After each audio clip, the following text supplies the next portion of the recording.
because you're well connected with a lot of people there, and even players and former players you can connect it with. But who did you look up to as in the sports industry, as like a reporter, a broadcaster, a journalist, or even or working with the team? So I've always been a big fan of Rachel Nichols. I think she's amazing. And I've been following a lot of Stephen A for a while. I do some work freelance with Sirius Radio in the sports department, doing some programming for Fox. So I've gotten to see some of those programs as well as they've grown. And I don't know, just being in it, I think is amazing. Obviously, Erin Andrews growing up, she was always iconic for me. In terms of reporting. And I just have been very lucky to be surrounded by it. I mean, my first Jets boss, Danielle, has been such an inspiration because she really took her career as a Nick City dancer to becoming this boss babe she's such a force in the sports world, whether it's courtside or on the business development standpoint. She kind of does it all, and she's found a way to be balanced and motivating and inspiring. So I've been very lucky to work with her for years now. So she's been a really great mentor and inspiration for me as well. Yeah, so as we mentioned before, Jenna Lemoncini, one of the best in the business, and that was an honor for her to come on my show. And when was the first time that you met her and connected with her, and what's it like working with her in a daily basis now with Jenna? Of course. So I love Jenna. Jenna, I feel like I'm her big sister. We met at the in-arena host auditions for the Westchester Knicks, the G League team. So I'm the stage manager up in Westchester. The most fun job. We have so much fun getting to play and try new things. The team up there was really amazing this past season. I mean, Jenna and I were stitched at the hip every game, making sure every cue was there, making sure she was where she needed to be when she needed to be there. And then I think her and I got really close, even on a friend level, when we went to All-Star Weekend in Chicago this past year. So, yeah, she's a good. I can't forget the rest of the crew. I interviewed Jared Hector and Dexter Henry on my show too. Both of them. So. That. Yeah, Gerard's my boy. He's my co-host for Kicks and Shit. Yeah. I'm allowed to say that, right? That's the name of our show, I promise. The Kicks and Shit Show. Oh, I don't care if you curse. Okay. I had so many guests curse on my show, so it's. But, the next question, whoever doesn't know about your field, can you explain a little bit more about it? Like what if someone wants to get into your field, what can you tell them? Explain to them what to expect, and especially as a PR person, an event specialist, working with teams and trying to get these events together for fans. Yeah, I think a lot of people don't realize how much goes into every aspect of a game, right? Mm-hmm. From the music that is played that correlates with the play, you know, if there's a football that gets dropped and it's a fumble, you'll hear "Drop It Like It's Hot" playing over the loudspeaker. Like, everything is very planned out and strategic. And I say that because it takes a village to make it happen, but I say that in the vein where it also means there's a lot of opportunity to work in sports. I think everybody that I've ever worked with in sports has been passionate. They've been a team player. There is that on-field, on-court mentality, off the field and behind the scenes. That's what I love about it the most. I think if there's something that you love to do or something that you're good at, there is a career path in sports that will fit that. So figure out what that is, figure out where your skills are, network. People want to bring in people that they work well with and work hard with. That's what I've learned, especially as a freelancer. I've gotten multiple projects and gigs because certain people work in certain ways, and it's a good vibe. I mean, that's the dream, right? To surround yourself with a dream team. Yeah. Networking is major when it comes to sports. Yeah, for sure. So for example, the night before a game, obviously we're in a tough situation, but sports are finally back. But we're only small, little fans are in the stadiums. But for example, before this pandemic happened, so before a game, how long does it take for you just to prepare the stuff that are already planned? But how long does it take for you to get everything prepared for the game? So what we like to do is when you walk in on game day, everything is ready. We try to do as much prep in advance, especially like there are so many games, so you have to be able to work fast and effectively and efficiently. So you really rely on your team. We usually do production meetings a few hours before doors open just to make sure everyone's on the same page. But by that point, everyone's reviewed the materials. Our game director has already sent me the overall game script. So then from there, I pick out, okay, here's where we need to be when, and I plot that out for our team so that when they walk in, everybody's set up and ready to go. Hmm. So yeah, so game day, basically you're practicing what you've been preaching. Everything is already ready to go. Names are queued up beforehand. The more prep that you can do, the more you give yourself that cushion and that time to troubleshoot in case things need to be moved around and be flexible. So how grateful are you that these teams giving you the opportunity to work for them, like the Jets, G League? You worked with the G League too, and then the Nets and the Knicks. What's it like? How grateful are you that they gave you the opportunity to work for them? Yeah, I mean, honestly, it's the best job in the world, especially as a fan, especially as someone who loves sports and appreciates the game regardless of what team you're a fan of. It's the best. There's nothing that can be compared to it, honestly. I mean, the last game before COVID that we had for the Knicks, it was Women's Empowerment Night. And you know the giant tea machines, the Yeah. hands that shoot like Yep. 30 t-shirts at a time, and you feel like you're in a video game. That's what I got to do on the court at Madison Square Garden the last game before everything got Oh, shut wow. down. I mean, for me, that was like a life moment. And the opportunities that you get in sports, the people that you work with, I mean, it's unparalleled to anything else. There's so much talent and passion and energy. And I mean, like I said, even aside from the work, it's the best job in the world. The people that you're around, everything just makes it so amazing. Yeah, so speaking of the Knicks, I'm a New York Knicks fan myself, and unfortunately, we're going through the struggles right now. But what's it like just to learn from Rebecca Harlow, one of the best, in my opinion, in the sports industry as a reporter for the Knicks? What's it like connecting with her and the rest of the Knicks reporters there? I mean, they're great. I love watching them do their thing. She was amazing. I loved seeing her at the bubble in the middle of this season, right before playoffs as well. So that was really cool. I love when I see our MSG fam all over doing different events and things like that. I mean, that's what it's all about, right? Is the networking and the connections. It really does open doors for a lot of opportunity. And I think they're such experts in their field. It's great to watch at every game day. Hmm. All right, so what can the Knicks do to turn this around? Because I feel like obviously we got our coach now and Tom Thibodeau. I like that hire, but I like the new front office people, and but we need a lot of help. So what do you think they have to do just to turn this around quickly? I don't know where to begin. I mean, I've been a Knicks fan since I could take my first steps. I just like live and die for the Knicks. But I think that Thibodeau brings a lot of structure, which is something that we need. And I loved when we had Miller coaching in the interim this past season because he knows how to work with players who are up and coming, who are still developing those skills. You know, they might not be the big superstars. And I think that's kind of the mentality that we need, right? We need to really cultivate players, build a team mentality, have some consistency, and just keep that structure there. Like, I like that the league is starting to go back to a little bit more of a physical basketball game. I loved when we had Marcus Morris for that reason. So I'm hoping we keep that energy. And, you know, I hope that we at least show the people that New York is not a team to be laughed at, that we are there. And sure, it's going to take some time to rebuild. But I think if we're consistent, we put structure in place, we make sure we're working on the pieces that need to be worked on and just stick it out. I mean, I think we should start with smaller goals. Like, let's focus on getting an 8th seed playoff first. Yeah. That should be the goal. Not so many teams are so quick to be like, oh, we need to win a championship within 2 years, or we're firing the coach, or we're this or that. I think if we are in it for the long game, which we kind of have to be, hopefully we'll see some results.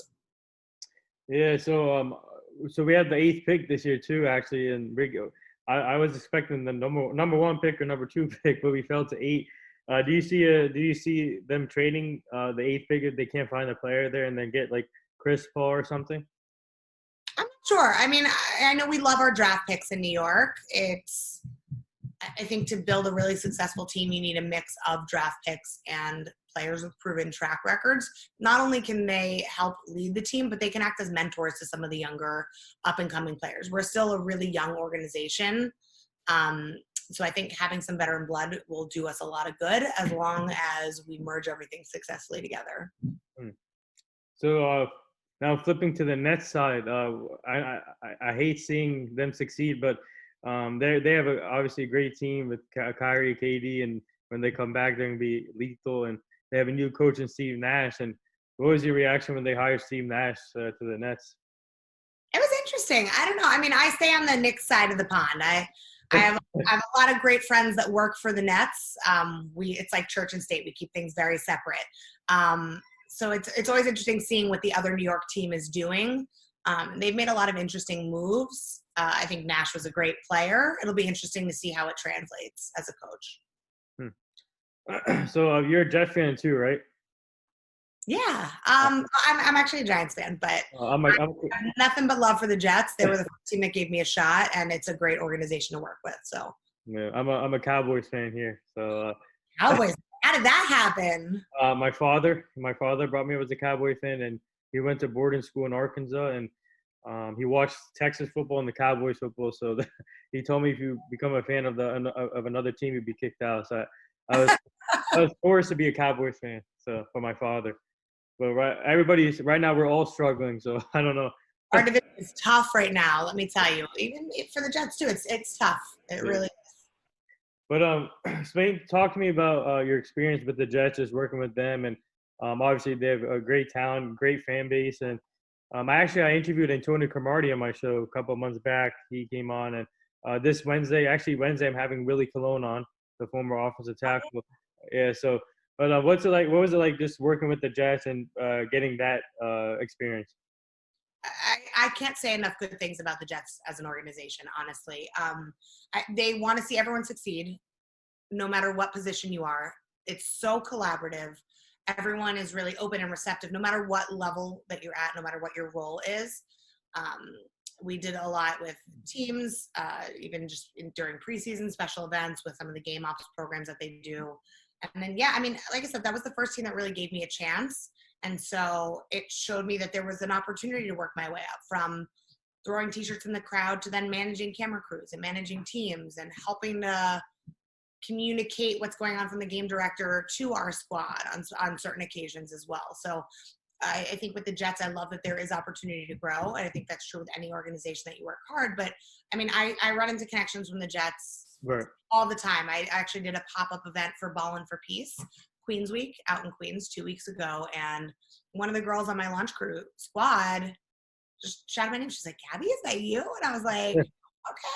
Hey, Takia. Like, I hadn't seen her in a season or two. And, you know, I've been feeling some kind of way about being home and not at the stadium this year, just with everything going on. But it really shows like the breadth of the network and the type of people that the Jets bring in. Like I said, I love working with everyone from the VP all the way down to our day-to-day contacts.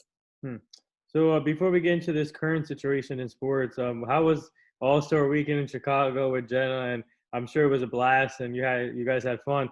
But what was it just like going there, seeing all these young, talented players, and even the veteran players and the stars, all the stars, movie actors, singers? What was it like just going there and seeing that? Yeah, I mean, All-Star is a vibe. This was my first time traveling for it. So, and I love Chicago, no matter how cold it is. It's amazing to me how many people come in town for it. Like, I had a friend who was texting me and was like, come meet me here.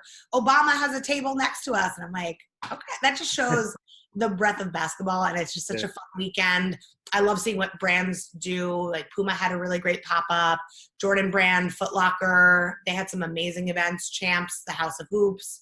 So getting to see that even on a fan level. And I was lucky to work with Rooftop 2 Productions on a T-Mobile activation with Taco and with Tyler Hero, actually. Oh, wow. So that was a lot of fun to be able to not just be there, but to also work there. And Jenna's a great travel buddy. I now know that I need to book a little extra time when going to the airport with her to make sure all flights are made on time. But yeah, it's a blast. I think like even if you go as a fan, there's so much to do. Like when it was in New York, so many pop-ups, so many events. Just being there it's a lot of great opportunity, and the networking is amazing. So that's where I actually met Gerard for the first time, was at All-Star, and we were going to the Jordan Brand party that night. So now going to this current state, for you, especially for you guys in your field, you need fans for the events. But what's it like? How weird is it not seeing fans in most of these stadiums, and some of these stadiums having fans though? But in this unique situation, how weird is it though? It's indescribable, honestly. I went to a minor league baseball game and actually saw live sports 2 months ago or so. And even that was strange and different. I love the way that the teams did that to make sure it was still socially distant, that everyone was safe.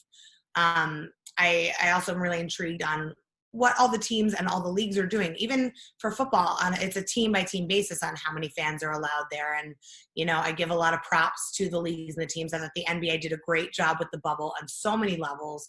The virtual fans concept was great. I like that it gives you kind of that interactive element, even if you can't be there. And I think for baseball, the cardboard cutouts, I thought that was interesting. It took a nod from Korean baseball as well. So it gives people an extra reason to feel like they're involved and to feel special. So I love that. I think it'll be interesting to see where things go as the next seasons progress, because we still don't really know what's going to be happening. I mean, the climate is so uncertain. But yeah, I mean, like I said, it's interesting seeing how each of the different teams and the leagues are treating everything going on right now. You know, obviously now we're getting outbreaks in the NFL with COVID positive testing with Cam Newton and all these other players from different teams, and it's just hopefully they can figure out something there. But when it comes to what are your thoughts on this NBA final so far? And like you said, you worked with Tyler Hero, and what's like seeing him now succeed in the finals? They won yesterday, so that was a big win in order to stay in the series. But what is your overall thoughts of this final? That was a great game. I've talked about this with a few friends of mine. I mean, LeBron's stats are unparalleled. The fact that he has made NBA finals more than the Knicks has as a franchise and most of the other teams in the league, to me, that's bananas. So you're going up against, the Heat's going up against a team and a player that has so much experience that the finals aren't new to him. And that's why he brought J.R. Smith on the team, you know, because it's someone who's been there in those clutch moments with him. Danny Green, great ad, because he's a great role player. He's clutch in those moments, and he's been there before. He knows what it's like. So on multiple teams with multiple superstars. So for them, it's just like a walk in the park. But I love seeing this young Heat team. I mean, especially growing up with the Pat Riley era of the Knicks. Special place in my heart. I was happy to see that the Heat won yesterday and that it wasn't a sweep. I'm hoping that the players stay healthy. I think that's the biggest thing to keep it competitive, because you can tell when everybody is in good shape, ready to go. Like Jimmy Butler was on fire last night. And then Tyler Hero like had a little bit of a slow start, but made the shots that needed to be made at the right times. I think the Lakers were a little bit of a sleep for the first quarter. I mean, I turned on the game a couple minutes into the first quarter and I was like, wow, this is not close, but I knew that was going to change. Again, basketball games are always decided in the last couple of minutes. So I'm excited to see the series. I hope it stays competitive. But yeah, I think if I had to pick, unfortunately, I picked the Lakers. No, I picked the Lakers in 6 also. I feel like they have more firepower, and the Heat. Actually, I think Bam is coming back soon. I think the center, but I'm still picking the Lakers in 6, and but that was a huge win for the Heat just to keep it going. I agree. There's just so much size in the Lakers too. It's like I feel like whenever I talk about the Lakers, everybody forgets about Dwight Howard. He's a big dude. He's really broad. I think because he has been a lot more quiet and less vocal this season and just kind of going with the motions and focusing on his game, which is great. I think people forget that he's there because he's under the shadow of AD and LeBron. But those are 3 huge dudes to guard that have all the shots. So I think it's going to be tough for the Heat, but I don't know. Let's see how it goes. I'm excited. So I want to get to your G League experience. What was it like covering the G League and working there and seeing these young, talented players trying to get to the next goal? I love the G League, and I love our fans at the Westchester Knicks. It's got such a community feel. And I feel like a proud mom in some ways when some of the two-way players or our G League players are risen up. I mean, our slogan is "Watch Us Rise" in Westchester Knicks, and it's great. Like especially when Iggy had a few really solid games in G League. It's cool. I mean, you're right there in the action. You're part of it when you're working with G League, and I love to see what the NBA is doing to really promote it. The Space Jam games that we did with Chicago, with the New York and Chicago teams were amazing, where we had the Toon Squad uniforms that were exclusive for the new Space Jam movie coming out. That was super cool. And there's a lot of flexibility to play and have fun. We test out a lot of our contests that we do for the Knicks at Westchester too. We see what works. You get really involved with the fans. It's a vibe. Absolutely. Do you like the new rule where high school kids they don't have to go to college; they can just go right to the G League. Do you like that new rule? I think it's going to be interesting to see how that comes into play because I liked the draft structure of the NBA, but I like that it's almost like instead of doing a PG year somewhere, now they have a chance to really play and earn their shot. I think it's going to give the G League a lot more legitimacy that it's been deserving of. I mean, these guys are amazing that play at G League level, and I don't think they get enough credit half the time. So there's a reason that a lot of them, even like the bench players on the NBA teams do two-way because then they get the reps, they get the practice. These are still all really talented players. So I think there could be some great opportunity, and it'll be interesting to see how the G League spotlight shifts this upcoming season. So obviously for you guys, have they given you updates when you can return to into or the stadiums just to get the feel of it, or have they given you updates when or? No, not yet. I mean, I think what we've learned from COVID and how everything has been handled, everything could change on a whim. It could change day by day. So I know the front offices are planning and trying to take as many precautions as they can. It hasn't necessarily reached us yet. I mean, basketball doesn't come back until Christmas time at the earliest. So we definitely have a lot of time there, and things could change drastically between now and then. So we're excited and eager, but still standing by like everybody else. So now I want to get to your sneaker collection, and obviously you have a lot of sneakers. I've seen your Instagram, and first of all, when did you start collecting sneakers? And if you don't mind, can you show me your sneaker collection? Oh, that's a very personal question. I cannot show you all of my sneaker collection, but I can show you some of it. Is that fair? Oh, that's fine. That's perfect. Just because I don't have the luxury of having a space where I can have my own sneaker closet set up the way that I would like. So there's a lot of boxes. I got the apartment living in the city. We have to be a little bit flexible, but I've always been kind of into sneakers and street style. I grew up playing basketball and tennis. So my mom would always be like, why are you wearing basketball sneakers for tennis? And I'm like, oh, it's a court shoe. It's like a similar sole. Yeah. Both. But I didn't really start collecting until after I graduated college. There was a pair of sky-high Dunks that I fell in love with. It was when the wedge sneaker was kind of a cool trend, and I was starting to get into Jordans then. I was more of an Adidas girl before that. Had some Nikes, but didn't really get into J's until, like from a collection standpoint at least, until probably around then. And I've been hooked ever since. I think that my first favorite pair was the Toro 4s.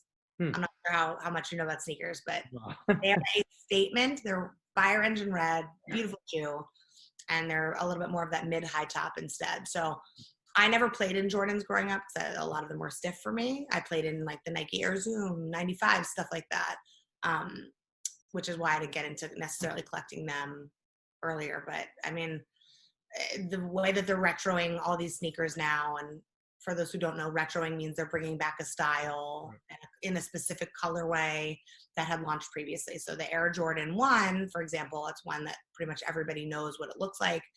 Came out in 1984 on Jordan. Whenever they bring out a new colorway, it's still a retro style, if that makes sense. But yeah, I love pairs. It's fun to collect. I love the sneaker community. It's so interactive. I mean, that's partly why Gerard and I decided to start Kicks and Shit Show, because there is a community and there's so much education that can be done out there for people who might have an interest in sneakers but don't know where to begin. Yeah. So, do you have any current shoes, like currently like new shoes that came out recently? I do. Do you want me to go grab them? Yeah. Just two pairs. It doesn't matter. Okay. Yeah. Be right back.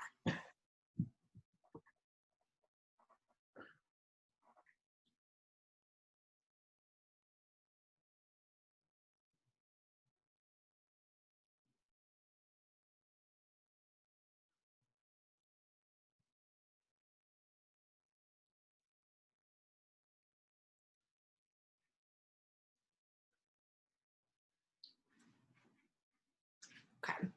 So I have a few others that are a bit buried that I haven't worn yet, but I'm going to show you two of my favorites that I've been wearing a lot lately. The first is the Air Jordan 1. Nice. These are a women's exclusive launch. They came out earlier this year, right around All-Star. They are the UNC to Chicago, so they have the UNC blue with the Chicago red. I feel like when people think of Jordans, this is usually the style that they think of, that iconic Air Jordan 1. And so it's taken a nod to the retro colorways and remixed it in this new kind of style and color. These are my favorite of mine. That's lit right there. I like that. Thank you. And then another pair, and I showed this on Chantel's Beauty Talk, actually. These are one of my favorites because I find them to be so underrated. The Kevin Durant's. Oh, nice. 13s. Just the detailing. These are actually a men's shoe, and I show these a lot because I have a lot of female friends who actually purchase these sneakers that wouldn't necessarily know to even look for them, just because, like, my friend who loves sneakers is a director of finance isn't necessarily looking at men's basketball shoes for a leisure look, you know. So this one kind of flew under the radar for me, but big fan of these. I actually probably am going to get a second pair in case I go through them. Oh, that is awesome. I would wear that. You can play in them. The cushioning on the sole of these, on the KDs, and I like that they're not as high as the Jordan. This is more of that mid-level. These are dope. Those are, you said those are men's shoes, or? Men's, yeah. These are, I mean, I have little feet, so these are men's 7, but these are the Kevin Durant 13s in the hype color. Oh, Kevin Durant, okay. That came out at the beginning of the summer. So these ones I rock a lot because you can kind of dress them up a little bit with the gold detail, the chain. Yeah. That's awesome. Yeah, I like that. Yeah. But if I was forced to play basketball in them while I was out to dinner for some reason, I could do it in this shoe. Yeah. Yeah. So before we get to your podcast, I definitely want to talk about your podcast. But before that, explain to me your basketball career. What were you like? What did you bring to the game? And were you a point guard, shooting guard? What position do you play? And how many points you scored? Oh, my basketball career was cut short way too soon because I was really competitive with tennis, and I ended up playing tennis in college all 4 years. So I don't know. My stats are not that great. I was the middle school foul shoot champion. So I have that. It's my one basketball trophy that I have. Our team was, you know, we tried really hard. We weren't the best. I played center on our team, so I'm 5'8", which that says a lot about our team. 5'8" is not tall for a center, even for a women's team. So something I wish I got to play longer. I do it recreationally now. I was on a Zog team for a little bit, but yeah, I miss it a lot. Not too much to write home about, though, in terms of my basketball career, unfortunately. Yeah. So now getting to your podcast. So how did this come about? When did you guys start doing this? And how often do you guys do the shows? I think I seen your story. You did a recent show today, I think, right? Yep, our episodes come out every Monday. Yeah. Usually around 10 a.m. And we just had episode 23. This is our Jordan episode. I know other haters are going to say it's the LeBron episode, but it's the Jordan episode. Yeah, and we've been doing it since early on in quarantine. Gerard and I ideated this concept actually before things got shut down when we met at All-Star. I always tell the story because I think it's so funny. I was FaceTiming with someone when we were in an Uber, me, Jenna, and Gerard, heading to our hotel. Yeah. And one of my guy friends got a new pair of the McDowell's, the Blazers, the Nike Blazers, for the Coming to America collection and wanted to show me. And when I get really excited about things, I get in total PR mode where I'm like, oh my gosh, it's amazing. And Gerard was like, she sounds like she's flirting with someone, but I think she's talking about sneakers. And I was like, yeah, I'm talking about sneakers. It's not like, oh, how you doing? Like, no, show me that midsole. Okay. And he was like, all right, I think like, I like sneakers. She knows what she's talking about, at least to some degree. There's a vibe here. Gerard and I had a good banter chemistry. So we're like, let's explore. Let's create something and see what's out there and see where our voice makes sense to be heard. So that's where Kicks and Shit started. It originally started as a rough title, but we were talking about it. We're like, yeah, we're just going to talk about kicks and shit. Maybe that's the name. Yeah. You want to feel like you're talking to your friends when you watch our show, right? And that's how we do our interviews as well. Our guests, it's really conversational. We want to bring in people who have really interesting stories, who've been successful in their different journeys. Like we had Enzo Amore from the WWE on our show. We had Cypher Sounds. We've had Jason Negron on the episode prior, Tara Copham and Rockham. So a lot of people who bring really unique stories But the thing that brings us all together is sneakers. Yeah, so man, I would like to come on your podcast one day. That would be awesome. And all of us should do. What happened? I'm gonna remember you said that, but I'm gonna make you show a pair of sneakers. Okay. And also, we should all of us should do a collab show. I told Jenna this actually. All of us should do a collab show one day. Okay, I'm down. You tell me, and let's storm the brain. Yeah. Yeah. So my next question here. So when it comes to your guest list, how often? Obviously, you do shows once every Monday, but when you reach out to these guests, do you reach out to multiple guests at the same time just to ask them to come on the show? How do you guys do it? Because for me, I'm constantly hustling, messaging people. So how do you guys do it? Yeah, I mean, we do something similar. Gerard and I are very lucky where we have a really robust network of amazing, talented people. So that's been really helpful. And because the concept of our show is something that people want to talk about, they want to share their story in sneakers. We've been very fortunate that it's been easy to get guests. We're always talking to multiple people at the same time, because you never know with anyone's scheduling. I think for us, it's curating a list of people that have an interesting story, share a unique perspective. I'm not sure if you know, I also do a live called Kicks and Conversations. Yeah, Yeah, and so my conversation with Chantel yesterday was a bit of an extension of our initial conversation on that show, just because there is so much to talk about when it comes to women in the industry of sneakers. Yeah. Whether it's women resellers or brand creatives or photographers. We really want to share those stories and champion those people. So we're always talking to people, always looking out of what direction we want to go in.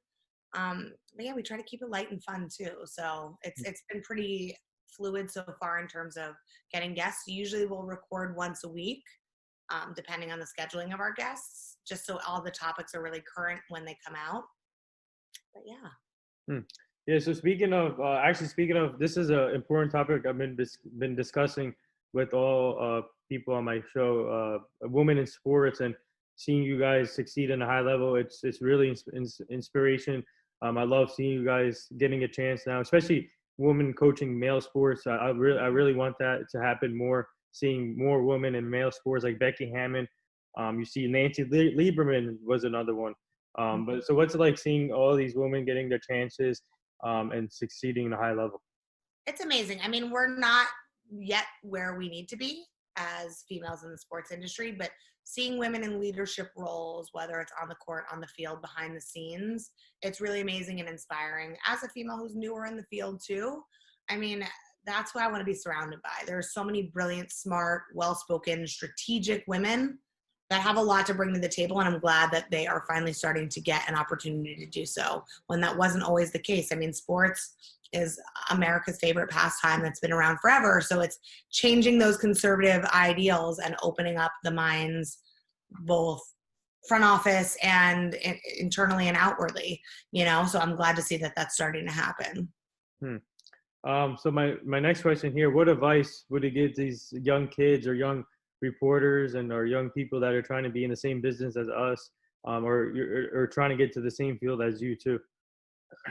I would say keep pushing, be flexible, network. I think a lot of kids, I know myself included, I wanted to be, whether it was the first woman in the NBA or I wanted to play college tennis and then play in the US Open.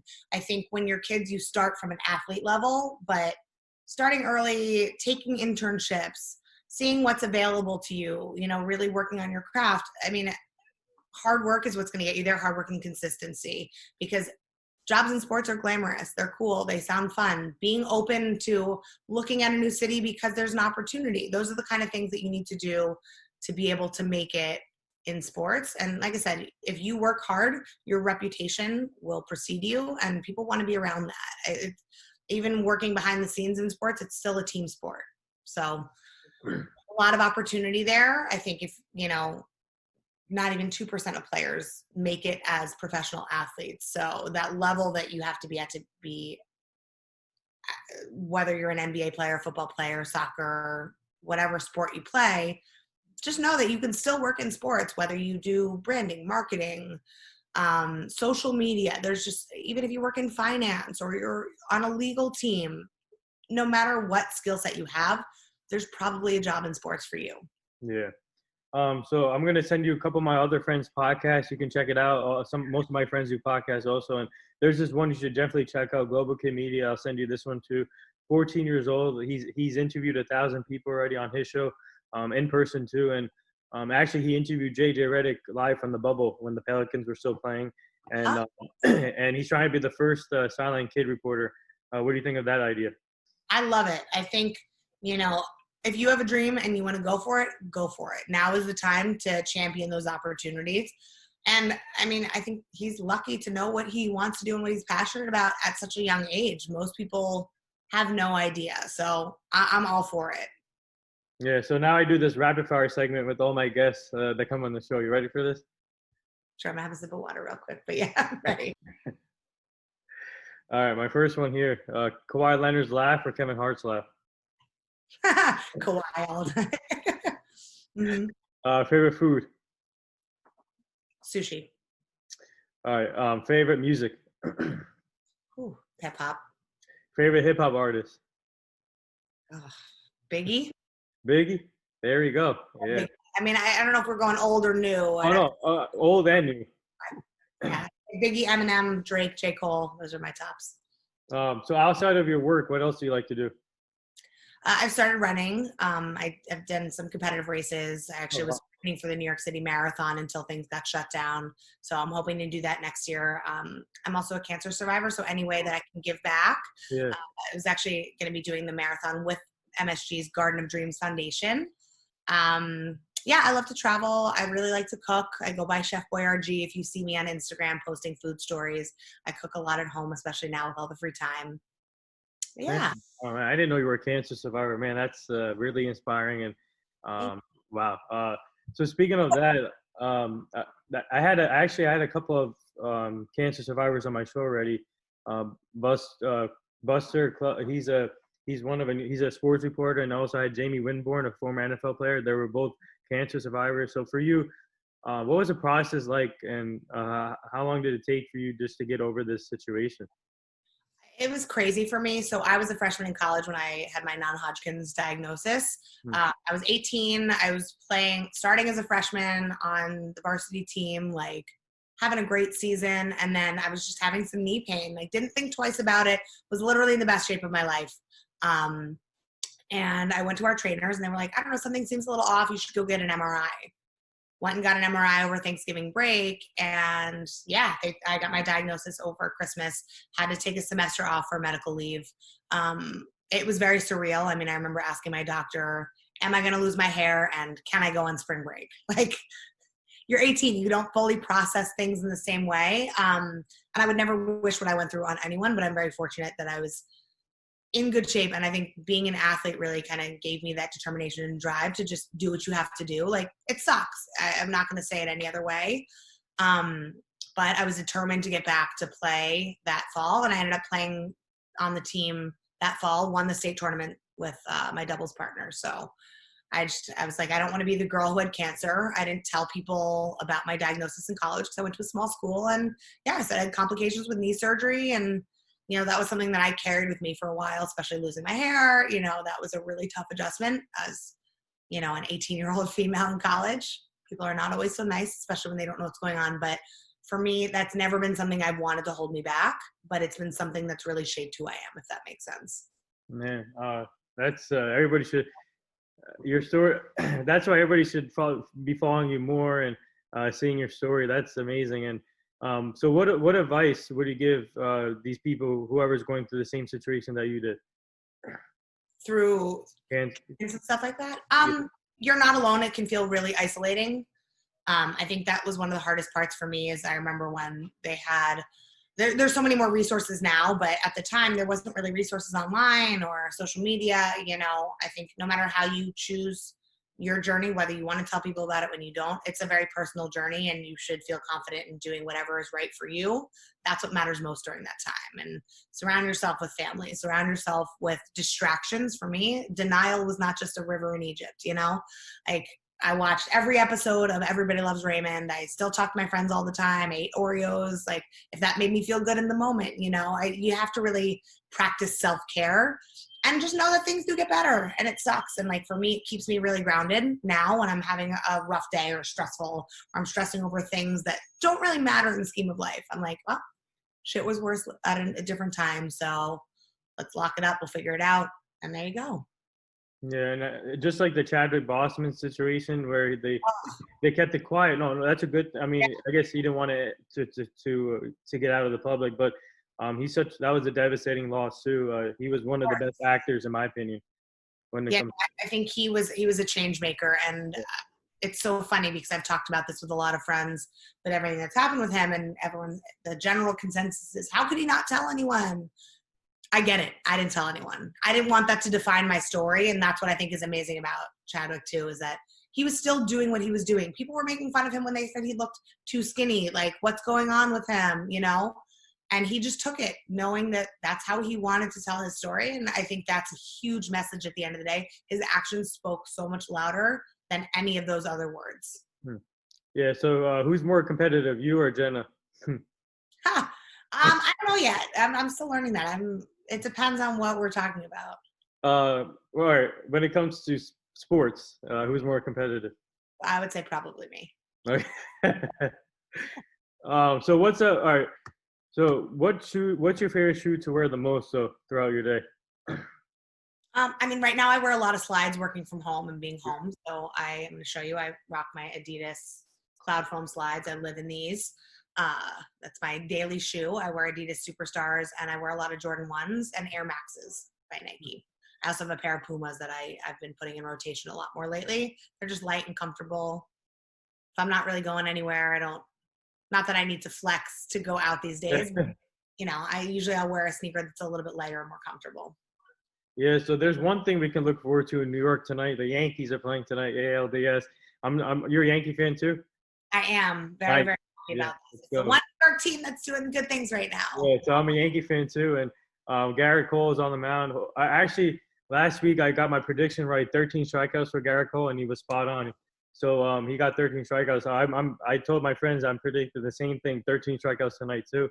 I mean, Tampa's a tough team, so I mean, obviously we need game one. Game one is always an important game in my opinion. And what do you expect from the Yankees tonight in Petco Park? I think that the Yankees, we have a chip on our shoulder from last season, and you know, the scandal that I'm not going to really get into, but I think that's a lot of motivation to just kind of stay focused, play our game. I think we know who we are as an organization, and I think as long as we stick to that, I agree. I think game one's really important, and I hope you bought a lottery ticket after you guessed that right after the last one. I'm hoping for the same tonight. Yeah. So the last two things here before I let you go, this is a question I've been bringing up to all my guests about the late Kobe Bryant, his daughter Gianna, Mama Mentality, and the rest of the people that were all involved in the horrible crash. And he was one of my role models growing up. And do you remember where you were at that day, and what do they mean to you? I mean, I feel like that day is one of those days that I'll never forget. So I joke that I'm the Jewish Mamba because Kobe and I share a birthday. Yeah, so 8/23, and it always used to, my OCD would be bothered when I'm like, I know he didn't want to be the same number as Jordan, that's why he went 24 instead of 23, but I always loved, birthday. Oh, thank you. But I always loved that, you know, that it was 8 was his first number, and then 24, and I'm like, but your birthday's 23, you have your birthday and then Mamba Day the next day afterwards. Kobe was like one of those players that I felt like I grew up with. Like, I remember when he went to prom with Brandy, you know, it just, watching him grow in his career was unbelievable. And his work ethic, I mean, that's why Mamba Mentality is a thing. He's unreal. And it was funny. I never take time off of work for anything. I'm notorious for that. And the one G League game that I missed was for my grandma's 90th birthday down in Florida. So I actually was not at the Garden when everything happened. I was in Florida with my family. And I know people say that athletes aren't necessarily bigger than basketball. And I disagree with that. Kobe was bigger than basketball. The fact that my 90-year-old grandma knew all about him and who he was, and, you know, Grandma Charlotte's a G, but she's not necessarily the biggest basketball fan. To me, that just shows the weight that he carried. And it was just such a tragedy. I don't think we've really experienced anything like that in our lifetime. I mean, in a very long time. I think Aaliyah was the most recent aside from that. And this, especially his daughter Gianna, that was just devastating because she could have ruled the next wave of WNBA talent. She could have been the next star in the WNBA and UConn. And it was just devastating. And we just had to, like every time when I post my workout videos, I put hashtag Mama Mentality right next to the workout video, so I keep the legacy going for them. And the last thing here, would you like to say anything to all the nurses, doctors, and essential workers?